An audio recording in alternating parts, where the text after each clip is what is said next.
Eduard Breshani, prej ditës së enjte, është komanduar në krye të Inspektoratit Kombëtar të Mbrojtjes së Territorit pas dorëheqjes së dhënë nga kjo detyrë e ish-drejtorit Elton Casli.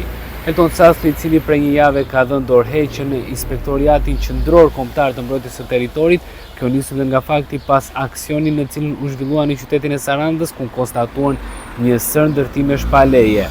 Kjo e konstatuar, por edhe e kërkuar për një përgjegjësish më të madhe nga vetë ministri, si dhe kreu i Inspektoratit Kombëtar të Mbrojtjes së Territorit afër qendror.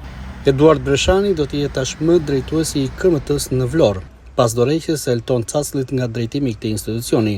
Breshani është komanduar në krye të Inspektoratit Kombëtar të Mbrojtjes së Territorit Vlorë prej ditës së enjte, ndërsa më herët ka ushtruar dhe detyrën e inspektorit pra këtij institucioni. Elton Casli mbajti postin e drejtorit të KMT Vlorë për rreth 2 vite. Dorëheqja e tij erdhi menjëherë pas situatës problematike të evidentuar në Sarandë, ku konstatuan ndërtime pa leje dhe pati ndërhyrje nga policia, të shoqëruara edhe me arrestime. Burime bëjnë me dije se dorëheqja e Caslit është pranuar që javën e kaluar, ndërsa tashmë drejtimi i institucionit ish besuar Eduard Breshanit, i cili ish komanduar.